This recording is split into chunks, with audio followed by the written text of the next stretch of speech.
तारक मेहता का उल्टा चश्मा। मुझे जॉब नहीं मिली है और अब आपको मेरे लिए जॉब ढूंढनी है। ये लीजिए। पोपटलाल, ये तुम अपना बायोडेटा मुझे क्यों दे रहे हो? क्योंकि आपको मेरे लिए नौकरी ढूंढनी है। ये क्या किया तूने? मेरा बायोडेटा क्यों फाड़ दिया? आज के बाद ना तुझे बायोडेटा की जरूरत है और ना ही नौकरी ढूंढने की जरूरत।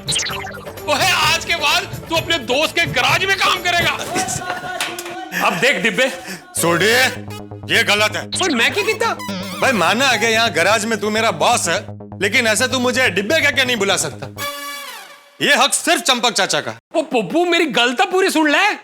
वो मैं कह रहा सी, देख अब डिब्बे में से ग्रीस निकाल। सॉरी। सॉरी? कोई पहले काम के लिए तू ना कह रहा है? मतलब ये काम तू नहीं करेगा? नहीं नहीं नहीं नहीं, वो डिब्बे वाली बात के लिए जो मुझे गलतफहमी हो गई थी ना, उसके लिए मैंने सॉरी बोला। बाकी काम में तो मैं हर काम के लिए तैयार हूँ। तो शुरू हो जा। हाँ, देख ये। हाँ बता कहाँ लगाना है? तू बता कहाँ लगाएगा? अच्छा एक मिनट।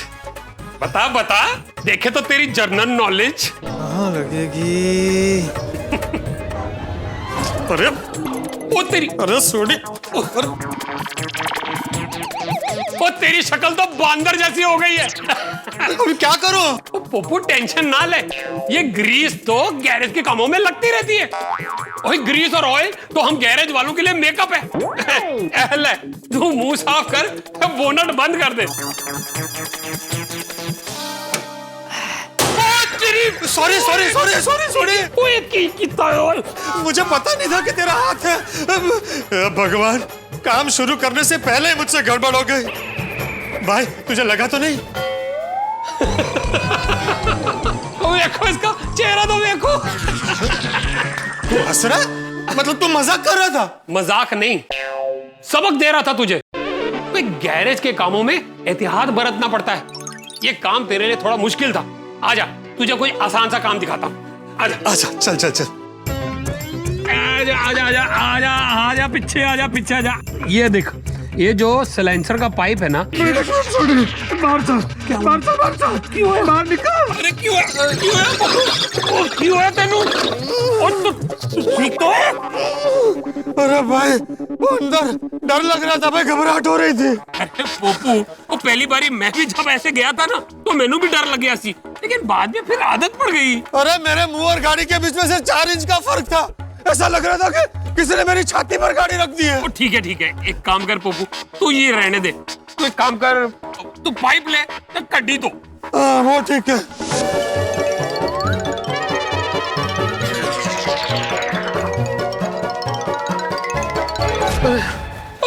कीता पोपू तू?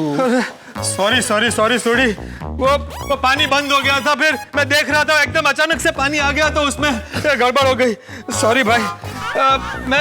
मैं कपड़े बदल लूं? पोपू, वो गैरेज के काम में कपड़े गीले और गंदे होते रहते हैं। तू कितनी बार कपड़े बदली करेगा? तू इन्हू छड़, तू एक काम कर, तू हैप्पी के साथ जाके ना टायर चेंज करना सीख जा। अच्छा ले, पूंछ ले अपने आप। सॉरी। हाँ अरे ठीक है।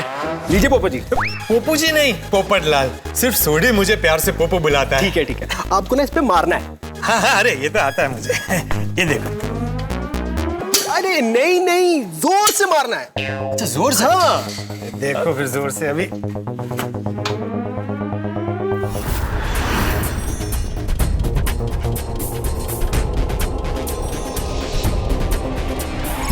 सर अब आप क्यों आया?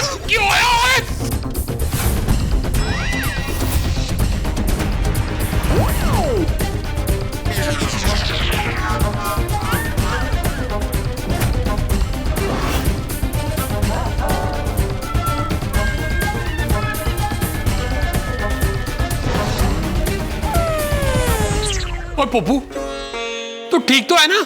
हाँ मैं ठीक हूँ। पाजी हमारी गारंटी नहीं है, या तो ये अपना मुंह तोड़वाएंगे या तो हमारा तोड़ेंगे। नहीं, मुझे अपना मुंह नहीं तोड़ना है। मैं भी, मेरी शादी बाकी है। और ये ऑयल ग्रीस अगर मेरे मुंह पे लग गया, दाग नहीं निकला, मुझे कुछ एलर्जी हो गई तो मेरी शादी कैसे होगी? नहीं पप्पू, ऐसा कुछ नहीं होगा। अरे हो गया तो मैं शादी के लिए रिजेक्ट हो जाऊं, ऐसा मुझे कुछ नहीं करना है। तू क्या सोच रहा है पप्पू? और तू काम सीख जाएगा ना तो सोडी गैरेज में तुझे पार्टनर बना लूंगा। तेरा पार्टनर बनने में लाइफ पार्टनर से हाथ धोना पड़ेगा। नहीं नहीं नहीं सोडी, मैं दूसरा कोई ऑफिस का काम ढूंढ लेता हूँ। अगर मुझे और कोई काम नहीं मिलेगा ना तो मैं तेरे पास वापस आ जाऊंगा। पक्का? हाँ पक्का पक्का। और भाइयों, आप सबको भी सॉरी, मेरी वजह से आप सबको परेशानी हुई। ओ नहीं नहीं पप्पू, कोई गल नहीं, सब अपने ही बंदे ने। तू साथ में काम करता ना तो रोज सुबह गोकुल धाम से हम साथ में घर जाते और साथ में लंच करते और साथ में गोकुल धाम वापस जाते, वो बड़ा मजा आता। अरे भाई, हम गोकुल धाम में मिलेंगे ना सोडा शॉप पर, तब मजा करेंगे। चल मैं चलता हूँ। कितने? मेहता साहब के ऑफिस यहाँ पास में ही है ना, तो देखता हूँ अगर उनके ऑफिस में मेरे लायक कोई काम हो तो। तूने सही गल कही पप्पू, तो तुझे ऑफिस वाला ही काम ढूंढना चाहिए। All the best. Thank you Sodhi. ओए चलो मुंडियो, काम ते लगो। चलो भाई, चलो हैप्पी। और पप्पू तू एक काम कर, पीछे मस्त बाथरूम है, नहा धो के चेंज कर ले और फिर चेंज करके मेहता साहब के ऑफिस जा। हाँ हाँ।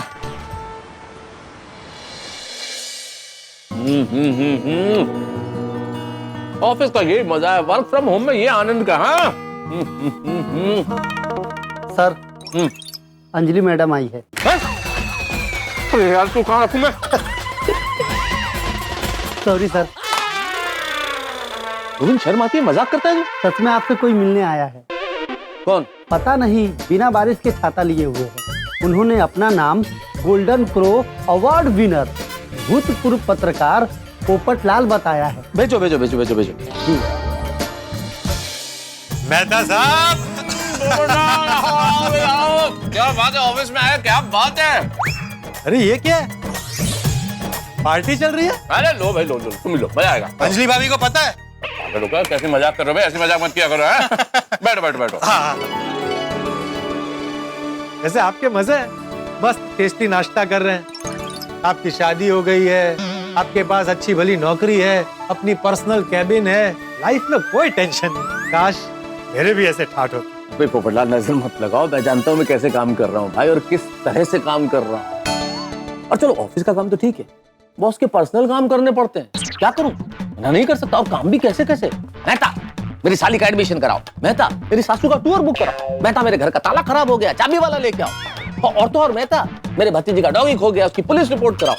मेहता, मेरी वाइफ का ब्यूटी पार्लर वाली से झगड़ा हो गया, नई ब्यूटी पार्लर वाली ढूंढो। क्या बताऊं तुम्हें पोपटलाल, ऐसे ऐसे काम भी करने पड़ते हैं। हाँ तो हो सकता है बॉस आपको अपना समझ कर कहते होंगे। क्या समझ के कहते हैं तो मैं नहीं जानता, लेकिन मैं क्या करूं भाई, बॉस है, नौकरी पेशा आदमी हूं, मना भी नहीं कर सकता, करना पड़ता है।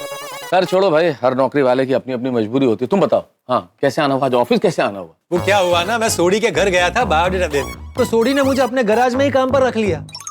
और सोडी गैराज में गए, मैंने थोड़ा बहुत काम किया भी, तो फिर समझ में आ गया कि ये अपने बस का नहीं, मुझे कोई ऑफिस का काम ही ढूंढना पड़ेगा। आपकी ऑफिस पास में है, तो मैंने सोचा आपसे मिलता चलूं और पूछ लूं मेरी नौकरी का कुछ हुआ। देखो पोपटलाल, बीज डालते ही तो पौधा नहीं निकल आता ना, उसके लिए वक्त लगता है। तुम्हारा बायोडाटा तो अभी बना है, आज ही तो बना है, लेकिन मैंने 2-4 लोगों को फॉरवर्ड किया है, 2-4 लोगों से बात भी की है, तो कुछ ना कुछ हो जाएगा। थैंक यू मेहता साहब। मेहता साहब, मैं क्या कहता हूँ, आपकी इतनी बड़ी ऑफिस है, ऐसा काम है, तो मुझे आप अपने ऑफिस में ही काम पर लगवा दीजिए ना। आप अपने बॉस से बात कीजिए, मेरा बायोडाटा दिखाइए, और अगर वो हाँ कहते हैं तो मैं अभी से ज्वाइन कर लेता हूँ। नहीं देखो पोपटलाल, ऐसे जल्दबाजी में कुछ नहीं होता है, मैं मौका देखकर बॉस से बात कर लूंगा। अरे इसमें मौका क्या देखना मेहता साहब, आप इतने बरसों से इस कंपनी में काम कर रहे हैं, बॉस के साथ आपके घर जैसे रिलेशन है, भाई वो आपको अपना मानते हैं, आपसे इतना पर्सनल काम करवा रहे हैं, तो वो आपका ही पर्सनल काम नहीं कर सकते? नहीं बोल सकता, मुझे अपना मानते या नहीं मानते मैं नहीं जानता, लेकिन पर्सनल काम मुझे इसलिए करने पड़ते हैं कि वो मेरे बॉस है, मैं उनके यहाँ नौकरी करता हूँ भाई, मुझे करना पड़ेगा, लेकिन मैं उन्हें ऐसे नहीं कह सकता। मैं देखता हूँ, उनका मूड देख के बात करता हूँ। अरे जीवन में मूड का मुहूर्त कभी नहीं देखना चाहिए। अरे मेरी शादी का सवाल है, भाई नौकरी होगी तब भी मेरी शादी होगी।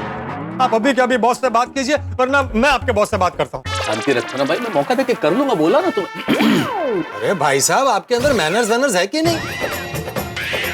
यहाँ पर इतनी जरूरी बात चल रही है, आप ऐसे ही अंदर चले आए। आपको नॉक करके पूछना चाहिए, मैं आई कम इन। अरे पोपटलाल क्या कर रहे हो, बॉस है मेरे भाई। सॉरी सर, मुझे पता नहीं था sir. My self international golden crow award winner, वरिष्ठ युवा भूतपूर्व पत्रकार पोपटलाल। मैं गोकुलधाम सोसाइटी में रहता हूँ, इनका पड़ोसी हूँ। सर ये मेरा पड़ोसी है पोपटलाल, और वो हमेशा ऐसे अति उत्साह में लोगों से मिलता है, इसलिए सॉरी, वेरी सॉरी। नहीं नहीं नहीं, इसमें सॉरी वाली कौन सी बात है भाई, ऐसे ही मिलना चाहिए। देखो अगर हम लोग हमेशा एटिकेट और मैनर में रहेंगे तो पूरी की पूरी दुनिया जो है वो रोबो बन जाएगी। कोई बात नहीं, it's okay, it's okay, I like it, keep it up. Thank you sir, thank you. दरअसल आपसे ही मिलना था मुझे, एक जरूरी बात करनी है।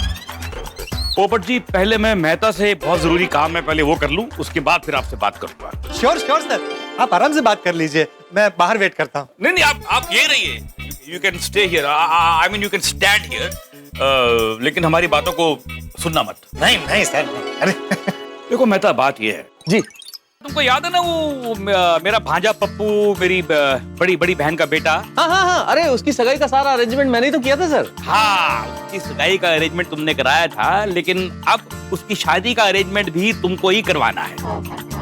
अरे वाह, पप्पू की शादी हो रही है? अरे सर बधाई हो, कंग्रेचुलेशंस। कमाल के आदमी, अब सगाई हुई है तो शादी भी तो होगी ना। हाँ नहीं मेरा मतलब कंग्रेचुलेशन। तो वो तुमको करवाना है। हाँ बिल्कुल सर। लेकिन उसके पहले तुमको एक काम और करना पड़ेगा। क्या सर? देखो ऐसा है कि कोरोना के चलते पप्पू की नौकरी चली गई है। अरे अरे, बहुत परेशान है वो। अब नौकरी नहीं है, इसलिए कहीं लड़की वाले सगाई तोड़ ना दे, इसलिए मैं चाहता हूँ कि तुम उसके लिए एक अच्छी सी नौकरी ढूंढो। अरे रे बेचारा पप्पू। आप हमारी बातें सुन रहे हैं? नहीं What is so funny? I don't know sir, I don't know. आजकल जिनका भी नाम पी से शुरू हो रहा है, उन सबकी लाइफ में बहुत प्रॉब्लम। तो तुम तो जानते हो कि अपनी कंपनी की हालत भी बहुत टाइट है, कितने लोगों को पहले ही निकाल चुका हूँ, इसलिए मैं उसको अपनी कंपनी में भी कहीं जॉब नहीं दे सकता। Yes sir. बोलो, बॉस खुद अपने भांजे को नौकरी नहीं दे पा रहे हैं तो मुझे कहां से देंगे? तो तुम एक काम करो, टॉप प्रायोरिटी पे उसका बायोडाटा मंगाओ और उसके लिए फौरन नौकरी ढूंढना शुरू करो। सर, हाँ? यस। लो, दीदी का ही फोन आ गया। हेलो दीदी, ऐसा है कि मेरा नमस्ते कहिएगा सर। दीदी मैं ये कह रहा था कि ये वो मेरा नमस्ते। पहले मैं तो नमस्ते कर लूं। मेरा नमस्ते कहना, रुको ना। अच्छा। तो दीदी मैं आपसे ये कह रहा था कि देखो वो लड़का था ना। आपने नमस्ते नहीं। दीदी नमस्ते। दीदी आपको याद है वो मेहता मेरी कंपनी में काम करता है? अरे वही जिसने पप्पू की सगाई में सारा अरेंजमेंट किया था। हाँ, एक मिनट। दीदी कह रही है कि सगाई में अरेंजमेंट ठीक नहीं था, दही वड़े में नमक बहुत कम था। नहीं, मैं उसको बोल दिया वो शादी में अच्छा करेगा अरेंजमेंट। हाँ, अरे बोल दिया मैंने। दीदी आप चिंता मत करो, वो जल्दी से जल्दी पप्पू की नौकरी लगवा देगा। हाँ ठीक है। देखो मेहता, तुम जल्दी से कुछ करो पप्पू की नौकरी का, वरना ये दीदी हर रोज फोन कर करके मेरा दिमाग खाती रही। मैं करता हूँ सर, मैं कुछ करता हूँ, फटाफट करता हूँ। गुड। हाँ जी, तो आप कुछ बात करना चाहते थे? नहीं, बस यही कहना था कि आप बहुत अच्छे हैं। मेहता साहब अक्सर आपकी तारीफ करते हैं, तो आज आपसे मिलके बहुत अच्छा लगा। मेहता, पप्पू की नौकरी का अरेंजमेंट फौरन हो जाना चाहिए। हाँ। वरना क्या सर?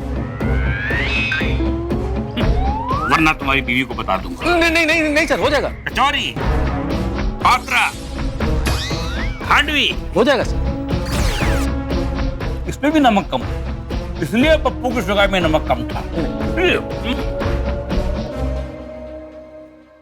देखा, बॉस के भांजे जिसकी सगाई का अरेंजमेंट मैंने किया था, उसकी शादी का अरेंजमेंट भी करना, और वहां तक तो ठीक है, नौकरी भी ढूंढनी है। तो अब मुझे बॉस के भांजे पप्पू और पोपू दोनों के लिए नौकरी ढूंढनी है। नहीं मेहता साहब, आप मेरी चिंता मत कीजिए। आप पहले पप्पू के लिए नौकरी ढूंढिए। मेरी कहाँ अभी तक शादी तय हुई? उस बेचारे की सगाई हो गई है, नौकरी की वजह से उसकी शादी कैंसिल नहीं होनी चाहिए। जहाँ तक मेरी नौकरी का सवाल है, मेरा वो मिशन जारी रहेगा। चलिए मैं चलता हूँ। ओके। हाँ रोजी भाई, मेरा एक दोस्त है। दोस्त क्या, यूं समझिए ना कि मेरा बड़ा भाई नहीं, छोटा भाई जैसा ही है। वो क्या है कि ये कोरोना काल में बेचारे की नौकरी छूट गई है। तो आपका तो इतना बड़ा कारोबार है, तो मैं सोच रहा था आपके उधर अगर उसको नौकरी मिल जाती तो। ओ नहीं, मैं समझ सकता हूँ। फिर भी आप देखना जरा, आपका इतना बड़ा सर्कल है, आपका किसी दोस्त के यहाँ भी अगर कोई नौकरी की गुंजाइश हो तो जरा देखना। हाँ? नहीं वैसे क्या है, ये पत्रकार था तो पढ़ा लिखा है, लेकिन बोल रहा है कि वो कुछ भी काम करने को तैयार है। हाँ तो जरा देखना ना। हाँ? Okay okay, thank you. क्या कहा सेठ जी? ना बोला? बोल रहे कि उन्होंने खुद अपने स्टाफ में से 3-4 लोगों को कम कर दिया है, तो अभी। थैंक यू सेठ जी। है? नहीं, वो इस कोरोना काल में बेचारे कितने लोगों की नौकरी चली गई। मेरे खुद के कितने ऐसे दोस्त हैं, रिश्तेदार हैं जिन्होंने अपनी नौकरी गंवा दी, लेकिन आपने मुझे, नट्टू काका और मगन को इतने महीनों तक पूरा पगार दिया और हमें नौकरी से भी नहीं निकाला। थैंक यू सेठ जी, मस्त संभाला आपने हम तीनों को। और पोपट भाई को भी संभालने के लिए आप कितनी मेहनत कर रहे हैं। अरे नहीं भाई नहीं, मैं कौन होता हूँ संभालने वाला? संभालने वाला ऊपर वाला है, मैं तो खाली निमित्त मात्र हूँ दोस्त। एक बात कहूँ सेठ जी, आप बिल्कुल मेरे कांजी काका जैसे हो। ए भाई हो मैं कैसे तेरे कांजी काका जैसे हुआ? तेरे कांजी काका 4-4 शादी करके बैठे हैं, मेरी तो एक ही शादी हुई है और मैं एक शादी में ही खुश हूँ। हाँ भाई। नहीं सेठ जी, ऐसे नहीं। मेरे कांजी काका बिल्कुल आप ही की तरह मुसीबत में फंसे दोस्तों और रिश्तेदारों की मदद करने के लिए हमेशा तैयार रहते हैं। तो उन्होंने ये जो 4-4 शादी की, वो भी क्या मुसीबत में फंसी अबला नारियों को मदद करने के लिए की? नहीं, क्या है, कोई भी कांजी काका के यहाँ पैसे मांगने आता था तो कांजी काका बेचारे उन्हें पूछे बगैर, कुछ भी सोचे समझे बगैर पैसों की मदद कर देते थे। उनकी इसी आदत की वजह से उनकी पत्नियां उनको छोड़ छोड़कर जाती रही। सेठ जी, आप बुरा न माने तो एक बात पूछूं? पूछने भैला। नहीं, रहने दीजिए। अरे क्या रहने दीजिए? मेरे दिमाग में बात डालने के बाद अभी बोल रहे रहने दीजिए। जाने दीजिए ना, चलिए कुछ काम करते हैं। अरे भाई, दिया सली जलाई है तो फटाका फोड़ना है भाई। दिया सली क्यों बुझा रहा है? फोड़ फोड़, अब बोल। आप बुरा मान जाएंगे। अच्छा नहीं, बुरा नहीं मानूंगा, चल बोल बोल। नहीं मतलब मैं ये कह रहा था कि कांजी काका का स्वभाव ऐसा था कि वो सबकी मदद करने के लिए तैयार रहते थे। आपका भी स्वभाव सेम टू सेम ऐसा ही है। कांजी काका के इसी स्वभाव की वजह से उनकी पत्नियां उनको छोड़ के चली गई। तो कहीं ऐसा तो नहीं कि आपके ऐसे स्वभाव की वजह से कहीं सेठानी जी भी भाई बागा क्या बोल रहा है? दया मुझे छोड़ के नहीं गई है और मुझसे ज्यादा जरूरतमंदों की मदद करने की आदत तो उसे है। वो अगर अभी यहाँ होती ना तो अब तक उसने पोपटलाल को काम पे लगा भी दिया होता। नहीं बराबर है, लेकिन क्या इतने टाइम से सेठानी जी आए नहीं? अरे आई नहीं है तो आ जाएगी भाई, वो हमेशा के लिए थोड़ी गई है। मेरा और दया का जन्म जन्म का नाता है, मुझे छोड़ के वो कभी नहीं जा सकती। जी सेठ जी। चला भी खड़ा क्या, कुछ काम वाम करना है कि नहीं? करना है ना जेठालाल, पर कोई काम मिले तो। पोपटलाल तुम आओ। ए बागा चल 2 रजवाड़ी कड़क मसाला चाय बोल जा। क्यों, आप नहीं पियेंगे? 3 बोल बस। नहीं जेठालाल, चाय रहने दो। अच्छा तो ठंडा, ठीक है 3 फालूदा लेके आ जा। नहीं, मुझे फालूदा नहीं पीना है। अरे तो अपने लिए चाय और हमारे लिए फालूदा बोल जी। अरे जेठालाल, गरम ठंडा कुछ नहीं चाहिए भाई। अरे ऐसे कैसे, कुछ तो लेना पड़ेगा पोपटलाल, कितने महीनों बाद तुम आए हो। सेठ जी, सिर्फ पोपट भाई नहीं, हम भी कितने महीनों के बाद दुकान में आए हैं। हाँ बिल्कुल, कुछ तो लेना पड़ेगा पोपटलाल, कुछ तो लो। ठीक है चलो। तो बोलिए क्या लाऊं, चाय या फालूदा? नौकरी। वो तो सेठ जी दे सकते हैं। हाँ मिल जाएगी भाई, नौकरी मिल जाएगी, कोशिश जारी है। हाँ, अभी थोड़ी देर पहले सेठ जी ने अपने खास दोस्त को फोन किया था। अरे थैंक यू जेठालाल। क्या बोला? ना बोला। नहीं मतलब उन्होंने ये बोला कि कोरोना काल की असर उनको भी पड़ी है तो उन्होंने भी अपने स्टाफ में से 3-4 लोगों को कम कर दिया है। तो तुम चिंता मत करो, अभी तो मैंने सिर्फ एक दोस्त को फोन किया है, ऐसे तो मेरे कई दोस्त हैं। सबको फोन करूंगा ना तो कहीं ना कहीं तो नौकरी का बंदोबस्त हो जाएगा पोपटलाल। Thank you Jethalal. और और पोपटलाल सुबह तो तुम घर पे आए थे ना ये नौकरी ढूंढने की बात करने के लिए, फिर यहाँ धक्का क्यों खाया? अरे मैं घर से स्पेशली तुम्हारी दुकान के लिए नहीं निकला हूँ, 2 और जगह जाकर आया हूँ। अच्छा, कहाँ? वो सोडी ने मुझे अपने गैराज में काम पर रख लिया था, तो हम दोनों वहां गए। मैंने थोड़ा काम किया अभी, लेकिन वो काम जमा नहीं। फिर मेहता साहब के ऑफिस गया और वहां से निकला तो सोचा कि तुमसे मिलता चलूं और पूछ लूं कि नौकरी का कुछ हुआ है। दोस्तों, घर घर जाके शादी के निमंत्रण पत्र बांटने का सपना देखने वाला पोपटलाल अब सभी के घर जाके नौकरी के लिए बायोडाटा बांट रहा है। तूफान एक्सप्रेस में कभी तूफानी पत्रकार रहे पोपटलाल इस वक्त भूतपूर्व हो चुके हैं, यानी कि उनकी नौकरी जा चुकी है। सभी की दुनिया हिलाने वाले पोपटलाल की दुनिया खुद हिल गई है और वो भाग्य के हाथों एक चाबी वाला खिलौना भर गए। वो उतने ही चलेंगे जितना भाग्य चाबी भरेगा। इस वक्त पोपटलाल बड़े परेशान है और छोकरी के लिए कोई भी काम, पत्रकारिता के अलावा कोई भी काम करने को तैयार है। तो जेठलाल के यहाँ गए हैं, एक तरह से वो सभी के घर जाएंगे। और आप जानते हैं गोकुलधाम निवासी यूं तो एक है, लेकिन सभी के काम में भिन्न भिन्न है और भिन्न भिन्न लोग पोपटलाल के लिए भिन्न भिन्न नौकरियां ढूंढेंगे, तलाश करेंगे, प्रयास करेंगे। और अब अगर ऐसा कोई नया काम मिला तो उसमें एडजस्ट करना ऐसा ही होगा जैसे किसी फुटबॉलर को यह कह दिया जाए कि वो कबड्डी खेले। अब फुटबॉलर अगर कबड्डी खेलेगा तो उठापटक होगी, खींचतान होगी। तो आप यहां सोचिए कि यहां भी खींचतान होगी, उठापटक होगी उस खेल में जिस खेल का नाम है हंसी का खेल। और उस हंसी के खेल में आप खेलेंगे हमारे साथ और देखेंगे तारक मेहता का उल्टा चश्मा। लेकिन उससे पहले एक प्रार्थना है आप लोगों से, आप भी पोपटलाल के लिए प्रार्थना कीजिए कि उसे कोई अच्छी नौकरी मिल जाए ताकि छोकरी भी मिल जाए। और देखते रहिए, हंसते रहिए, तारक मेहता का उल्टा चश्मा। सब्जी ले लो, सब्जी। आइए आइए आइए। आलू कितने रुपए किलो दिए? आलू? अरे सिर्फ आलू क्यों, इतनी सारी सब्जियां हैं, और सब्जियां भी लीजिए। आप टमाटर, लौकी, बाकी सभी सब्जियां ले जाइए। घर में अपने पति और बच्चों को सूप बनाकर पिलाइएगा, इस मौसम में अच्छा रहता है। मेरी शादी नहीं हुई है। क्या? हाँ, आप बताइए ना, आलू कैसे दिए? फ्री। अगर आपको सबसे पहले तारक मेहता का उल्टा चश्मा का अपडेट चाहिए, लाइक, शेयर एंड सब्सक्राइब करना मत भूलना।